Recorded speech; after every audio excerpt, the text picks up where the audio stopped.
All right, guys, thank you for joining me for another video. And today I had a really cool idea for a new series I would like to try doing. This series is going to be called Dissidia versus Dokkan. And the reason I decided to do this is because out of all the main content creators I watch, they're either strictly Dokkan or they're DFFOO, but I've never really seen anybody that covers both games quite a bit. You know, like the Broadway saying, like once in a while he'll do like a Dokkan pull video, but Dokkan really isn't his content, right? So since my channel is focusing on Dokkan and DFFOO, and I love both of these games so much, I thought I would come out with this new series called Dissidia versus Dokkan. And what I want to do is look at several core aspects of the game, do a little bit of comparison, and then kind of rate them, which one I think is better in these areas. Now, my initial idea was I was going to cover all aspects of the game in one video, and then as I started writing my notes, I'm like, man, this is going to be a really long video. So I'm actually going to break it down into parts. So I'm going to basically go over both games for each part in the series, and then at the end of each part I'll kind of declare a winner at the end of each part, and then once I finish the series I'm going to do like an overall winner through both games, which one I think will be the best. Okay, so what I'm going to do for part one is we're going to just look at the gacha system of both games. Okay, now like I said, I'm biased to both games because I like both of them very much. The other disclaimer I want to throw in front of you guys here is that this is strictly my opinion. I'm going to basically lay out some facts about the games. Some of it will be my opinion, and then in the end, when I'm rating the games, it's going to be my opinion, right? So it's okay for you guys to disagree. It's okay if you guys think differently than I do. That's perfectly fine. So in the comments down below at the end, if you like this series or you think you're going to be interested in the series, please let me know. If you agree or disagree with some of my comments, please let me know as well. And I have some categories kind of laid out ahead of time for what I'm going to do for the other parts in the series. But if you have an idea for like a core aspect of these games that you would like me to do a comparison on, please let me know. Okay. All right. So here we are, Dissidia versus Dokkan, and we're looking at the gacha system today. So the first thing I want to look at in the gacha system is the cost. So we've got Dissidia on the left and we've got Dokkan on the right. So the main cost for a multi in Dissidia is 5,000 gems for 11 units. And when I'm looking at kind of the costs here, I'm just going to look at I'm going to focus on multis, and I'm going to focus on like what a normal cost would be, but I also have included a little bit on some generic sales as well, right? So we're going to look at a 12,000 gem pack, costs $74.99. On sale, they give you 17,600 gems instead of 12,000. Okay. When I break it down, it's about 62 cents per 100 gems, which comes out to about $31 per multi. Now, that's if you're buying the normal. The other thing I'm doing is you guys will notice that the games both offer different tiers of stones and gems that you can buy. So for both games, I'm choosing the most expensive pack because you typically get the best deal per stone on the most expensive pack. So DFFOO's most expensive pack is $74.99. Now let's go ahead and look at Dokkan. Dokkan, you need 50 stones, and their multis are only 10 units. So DFFOO has a little bit of an advantage there that you get more units, but what you're going to find out is that the cost per multi is actually a little bit more. On Dokkan, the 91 stone pack is $44.99. When they do sales, it's 20% off that price, but it's very limited on how many you can buy. I'll also say on DFFOO, their sales are also quite limited as well, but they do them maybe a little bit more frequently than Dokkan does. Okay. In Dokkan, you're paying about 50 cents per stone buying the normal 91 stone pack, which comes out to about $24.72 per multi. Okay, so just in terms of straight cost, it looks like Dokkan is the winner here. But in reality, DFFOO kind of is the winner on just this section in my eyes, but this is not the overall winner for gacha system, but I'm just kind of talking about this section here. But DFFOO gives away a lot more free currency, so you don't have to buy gem packs nearly as often, if at all. Whereas in Dokkan, if you want to max out units, you're going to have to buy stones more often. So the way I kind of look at it with DFFOO, and I've always thought this with DFFOO, like it's actually really expensive to just flat out buy a multi. Like I'm not going to lie about that. It costs a lot. But if you manage your resources well, you won't have to dip into it for multis as much. And I'll be honest, in my entire time playing DFFOO, I have never bought like just a regular gem pack. I typically only buy costume bundles, like since basically becoming free to play in that aspect since the EX era. I've never really had to buy gems to summon, and the only time I bought gems is just because I wanted a costume pack, okay? Whereas in Dokkan, I typically have to purchase a lot more because I need to summon more to get the units I want. So we'll kind of get through that as we go here. All right, so the next thing we're going to look at is we're going to look at the rates. So I kind of broke it down per multi and per single. What are your odds of actually getting what you want? So we'll start with DFFOO on the left. So in DFFOO, you are guaranteed 1 5-star weapon per multi. Per single, to get a featured burst is only a 0.1% chance. To get a featured LD is a 0.5% chance. Some banners in DFFOO have 2 featured LDs, and what I love about DFFOO, they are so generous with this. They still keep the rate to pull the specific LD you want at 0.5%. So if you're pulling on a double LD banner, you actually have twice the chance to pull an LD. So they actually bump it up to 1%, which is really awesome. There are also typically 3 featured EXs on a banner, which is going to be a 2.25% pull rate or a 0.75% rate for the one specific EX that you want. Now, when you're doing a multi, which is typically what you're doing when you're doing gems, the singles are typically going to come from tickets, right? I definitely do not recommend doing single gem pulls. That's not a good use of your gems. You should always be doing multis, and you typically want to have enough gems saved up to pity if you are going to pull with gems, right? So per multi, the featured burst has a 3% drop rate. And remember, a multi in DFFOO is 10 plus 1, so you're actually getting 11 weapons instead of 10. The featured LD is 5%. If you have a double featured LD banner, they bump it up to 10% so that you still have 5% chance to get the specific LD you want. And then the 3 featured EXs, you actually have a 22.5% chance to get the EX, 7.5 if you're going for one specific EX. And then one of the best features about DFFOO, this was an update they did a little bit earlier on, but they took out unfeatured weapons. So when you're pulling on a banner in DFFOO, anything you get that is 5-star or higher is going to be featured. There is nothing unfeatured, which is absolutely fantastic. Okay, let's look at Dokkan now. Just like DFFOO, you get the guaranteed per multi. So on Dokkan, we're talking about SSRs. Dokkan's banners do tend to fluctuate a little bit. So, and what I'm going to do for Dokkan is I'm just going to talk about standard Dokkan Fest banners when I'm comparing, because they're the banners that appear more frequently. Just like in DFFOO, I'm just talking about like the standard LDBT banners. They do have some special banners that are slightly different, but I'm going to talk about the more standard banners. So in Dokkan, we're looking at 7 to 8 featured units per banner. Normally, a Dokkan Fest will be 7, but if they throw a Dokkan Fest LR on there, they actually could be 8. And those are the more common banners that you will see. So if we're doing a single, it is just a flat 10% rate for an SSR, 5% featured, 5% unfeatured. For a specific unit, so if you're doing singles and you want a specific featured unit, we're looking at 0.625%. On an 8-unit banner, and if it's on a 7-unit banner, we're looking at about a 0.7% chance of getting that unit. So doing singles on Dokkan, I also don't recommend, because you want to get the guaranteed SSR, and you can see the odds of pulling the one unit you want are very, very low on a single. Although, obviously, people have done it. You see people post on Facebook and YouTube all the time that they just get these crazy summons, but realistically, you want to be doing multis, okay? Now, if you're doing a multi, you actually have a 40% chance to get a featured SSR.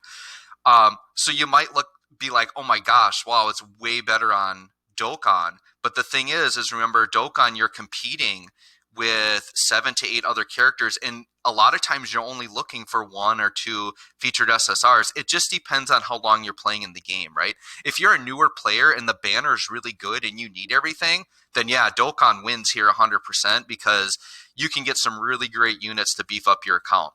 So on that multi, where you have a 40% chance for a featured SSR.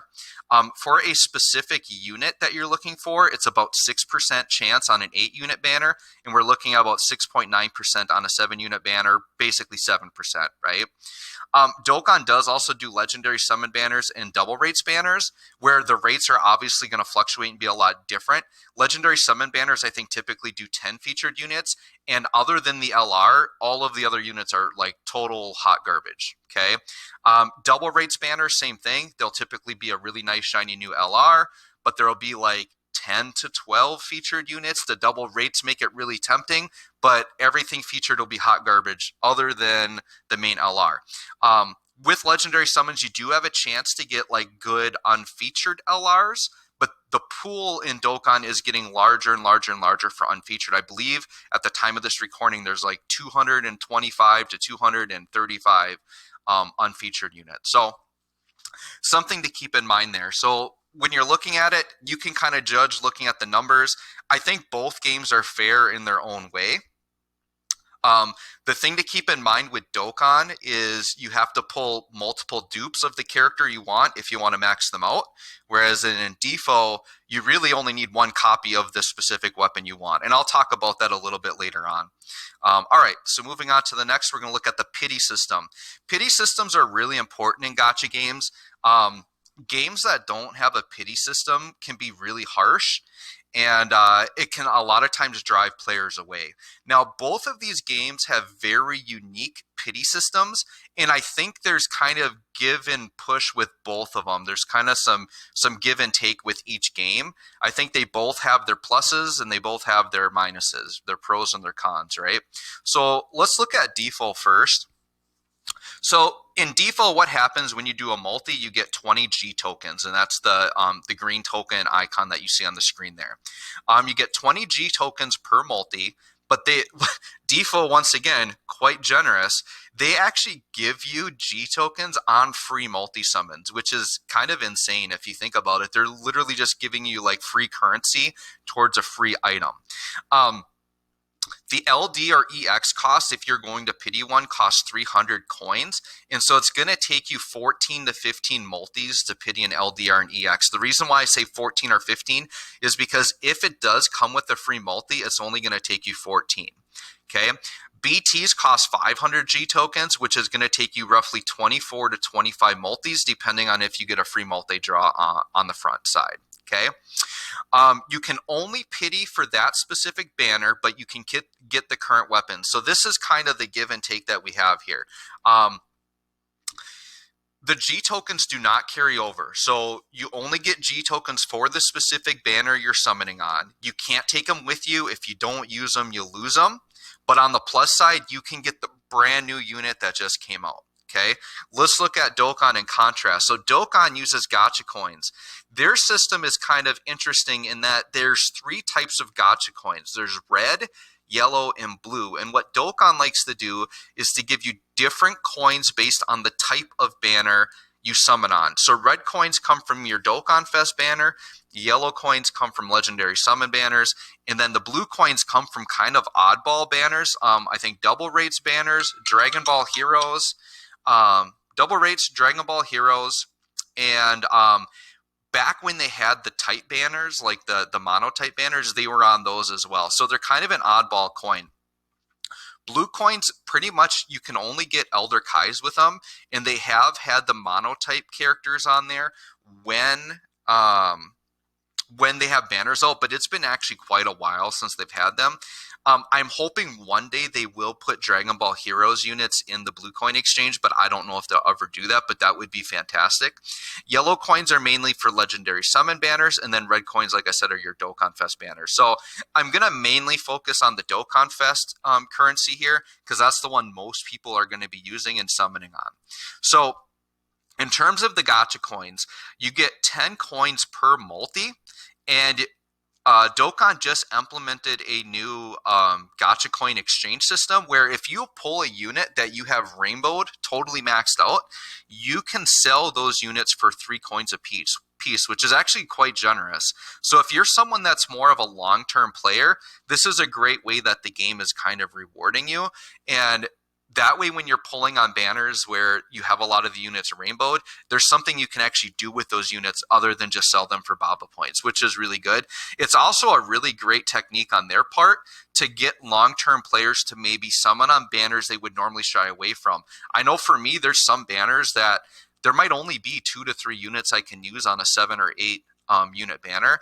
And even though I've really wanted the featured unit, I've not summoned on banners because more of the units were useless to me than actually useful. Now, with this system in place, I might go in on a banner I wouldn't have because I know I can at least get red coins back from my summon. So, something to think about there.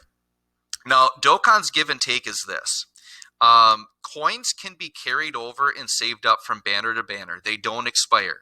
So you could get 200 coins on one banner, wait a couple months, summon again, get another 200 coins, and you can keep saving them. The bad part about it, or kind of the trade-off for that, being able to carry these over, is the cost is a lot more. So if you look here, the Dokkan Fest TUR cost is 400 coins, and it's basically 40 multis for a pity. The LR cost is 500 coins, which is basically 50 multis for a pity. If you do any summons with tickets or free multis, you do not get coins, and you cannot sell those units for coins. Whereas in DFFOO, they still give you the G tokens on a multi, which is crazy. That's free. The other thing is Dokkan does not have any pity system for the current units. You can only exchange for units that have been previously featured. So right now, so let's talk about like the 6th anniversary, right? So you can see on my little screenshot there, I've got 2,000 red coins saved up. The 6-year anniversary is coming up, and we've got a brand new LR UI Goku and a brand new LR Mastered Blue Vegeta coming out. They will not be available for red coins. So the only thing I'll be able to do is exchange for other side featured units that maybe I haven't maxed out yet or that I want to get. So really the strategy with your red coins is if a unit really comes out that you want, you either just go in for one copy, or if it's skippable at that time, you just skip it and wait for the return, and then you go in with your red coins and you get the units. That's really what you want to do with that, okay? So that's basically the pity system there. So you can see both sides kind of have pros and cons, right? Like DFFOO, cheaper to pity, but you're locked into the one banner. You can't take your tokens with you. Dokkan, you can take your tokens with you. You can build them up over time, but it's a lot more expensive and you can't get the most current unit, okay? All right, so let's look at just some bonuses. So both of the games do kind of some bonus things here and there that I wanted to add in for consideration. So DFFOO occasionally will do special banners. For example, like they'll have start dash banners that get renewed for new players, but they'll open it up to everybody for like 7 days, and they typically have really good rates, and they have like 3 insane units, and they'll have multiple BTs, which normally doesn't happen. And then DFFOO does a lot of campaigns where like you'll just get a string of like a month of banners, and you'll just get a free 10+1 multi. And like I said, with that multi, you get the G tokens, you get the guaranteed 5-star at the end. It's the same rates as if you're summoning with real money. So that's a really nice feature that they have. And then just in general, DFFOO is very generous with free gems and tickets. So if you haven't seen it yet, my first Opera Omnia video I posted is basically a video on why I think people should be playing DFFOO and why it's a great free-to-play game. And in that video, I kind of show you guys my gem count, my ticket count, and talk about like how you can really coast through the entire game. If you plan properly, you can coast through the whole game without spending any money and get all the current best characters that you need to complete the hardest content in the game. So that's a really great bonus of DFFOO. On Dokkan, if you can time your spending right, and if you can be patient, and you wait for the big celebrations, you can make out like a bandit. So larger celebration banners will offer discounted summons, 3+1 multis, and free tickets on summon. The main banners that do this is the anniversary banner, and then in the fall there's like they call it a joint campaign celebration now, but it used to be like the download celebration, right? These two celebrations are the main ones I would focus on. If you're someone that's super free to play and you want to get the most for your free stones that you've earned, I literally would only summon on those two banners all year. And you're going to see why here in a second, but the savings is just insane. So I'm going to do a little example for you, and you can think about this coming up to the 6-year anniversary. Let's say you walk into the 6-year anniversary with 1,000 stones, okay? You're going to get 3 summon tickets per paid multi, and you're going to get 1 free multi per every 3 paid multis that you do. So with 1,000 stones, you're going to be doing 20 paid multis. In those 20 paid multis, you are going to get 60 tickets, and you're going to get 6 free multis off of the 3+1s. So if you combine that together, you're getting 12 free multis for 1,000 stones. And that is the equivalent of them just giving you 600 free stones. So when you hear YouTubers like Truth telling you to skip every banner and to save for anniversary, this is why. And this is why JP players are jealous of Global, because JP will get 3+1s, but they don't get tickets. And Global gets tickets. So this is absolutely insane, the amount of value you get there. So definitely on bonuses, like for this particular category, like if you pick the right banners, Dokkan is definitely the way to go there. All right, next slide. So this is the last section I'm going to be talking about before we go into who I would say the overall gacha system winner is between the 2 games. So the next thing I want to talk about is character maxing. So if you're a player like me, I'm someone that, like, I kind of feel like my characters are incomplete unless I totally have them maxed out. I really like to max characters. Not everybody feels that way. So I'm also going to talk about, like, what kind of content can you complete with max characters, and can you complete it without max characters, and what does it take to max a character in each game? Because what it takes to max a character has a lot of implication into the gacha system. Because if you need more resources to max a character, then you're going to be putting more into the gacha system. And if the gacha system isn't as good, it's going to hurt you more. If the gacha system's better, it's going to help you out. So if we look at DFFOO on the left, to max a character, basically you need a minimum of 1 copy of the 15 CP weapon, the 35 CP weapon, the EX weapon, and the LD weapon. Most characters don't have a burst, and even if they do, it's usually not essential to run them effectively. So if let's say a burst unit comes out, like Golbez just came out, right? You could summon for just his LD, and I would still consider that like a quote-unquote maxed out version of him. Like, he still functions very well. The burst to me in DFFOO is just like a bonus, because they're very hard to get, and you don't need to feel like you have to have the burst to fully max out a character. There are some characters, though, there are some exceptions where having the burst is more of a necessity. Bart's coming up is a character that the burst is a lot more important to how he functions and how he runs. But for the most part, the burst isn't essential. Okay, so I'm not going to consider the burst for maxing, like I said, because most characters don't even get a burst anyway. So we're mainly talking LD here. Weapons can be maxed out with dupes, but you don't have to summon for dupes, because DFFOO has a power stone system where you can sell any weapon for additional power stones. So a great mechanic about DFFOO's gacha system is that no weapon is useless to you. Every time you pull anything, doesn't matter how many copies of it you have, you can sell it for power stones. Those power stones then can be fueled to basically serve as the dupes to max out other weapons. Dokkan for a while lacked in this area, but now with the gacha coin system, I think they're finally there with DFFOO in terms of making use of every unit no matter what, which is really great for the long-term players, right? So in DFFOO, you really only need 1 copy of each weapon to max the characters. Dupes aren't really required. And I'm talking about this from the perspective of a more veteran player like myself. If you're a newer player and you don't have power stones, it's going to take you time to build those resources up, right? Typically, when you're going for an LDBT banner, you're typically going to pull 1 or more of the 15, 35, and EX weapons while going for it. But if you get lucky, like you could hit that LD right away in your first summon, it's not a problem, because all the other weapons, the 15, 35, and EX, they can be obtained outside of the gacha with other resources. So the 15 for every character, they're always going to give you 1 for free. So provided you have power stones, you get a free max 15 basically. 35 and EX weapons can be purchased with other resources through the exchange shop. The EX tokens being the hardest to get, but can be built up over time as long as you're playing every day. The 15 and 35s are bought with, I think they're called power tokens. They're the red tokens. Or no, they're just called weapon tokens.